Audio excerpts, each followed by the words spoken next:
दिल्ली में बीजेपी की सरकार बनने के साथ ही मुश्किलों में घिर गई है। विधानसभा सत्र के दूसरे दिन भी आम आदमी पार्टी ने बाबा साहेब के अपमान का मुद्दा उठाकर बीजेपी पर गंभीर आरोप लगाए। तो वहीं बीजेपी सरकार ने विधानसभा में कैग रिपोर्ट पेश कर पहले की आप सरकार को घेरने की कोशिश की।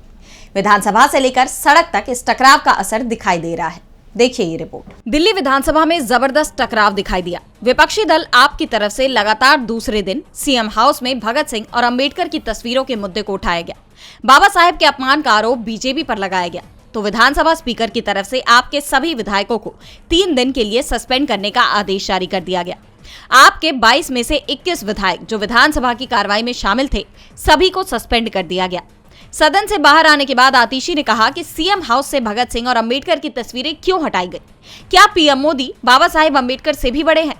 पहले केंद्रीय गृह मंत्री अमित शाह के राज्यसभा में बाबा साहेब पर दिए बयान को लेकर बैकफुट पर दिख रही बीजेपी के लिए अब नया सिरदर्द शुरू हो गया है। इस बीच आपको घेरने के लिए दिल्ली सरकार की तरफ से कैग रिपोर्ट विधानसभा में पेश की गई। वैसे ये रिपोर्ट पिछली आप सरकार को ही पेश करनी थी, लेकिन विधानसभा चुनाव का ऐलान होने के चलते रिपोर्ट पेश नहीं हो पाई थी, जिसे अब पेश किया गया। कैग रिपोर्ट में कहा गया कि नई शराब नीति से दिल्ली सरकार को 2002 करोड़ रुपए का घाटा हुआ। पॉलिसी कमजोर थी और लाइसेंस प्रक्रिया में गड़बड़ी हुई। एक्सपर्ट पैनल ने पॉलिसी में कुछ बदलाव के सुझाव दिए थे, जिन्हें तत्कालीन डिप्टी सीएम मनीष सिसोदिया ने नजरअंदाज किया। वहीं विपक्ष के नेता आतिशी ने कैग रिपोर्ट को लेकर कहा कि इसमें कहा गया है कि नई नीति पारदर्शी थी, इसमें कालाबाजारी रोकने के उपाय थे और इसके जरिए राजस्व में वृद्धि होनी चाहिए थी, जो नहीं हो पाई।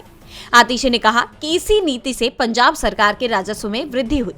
उन्होंने कहा कि कैग रिपोर्ट ने भी माना है कि पुरानी नीति में भ्रष्टाचार को बढ़ावा दिया जा रहा है, जबकि नई नीति में इस पर अंकुश लगाया गया था।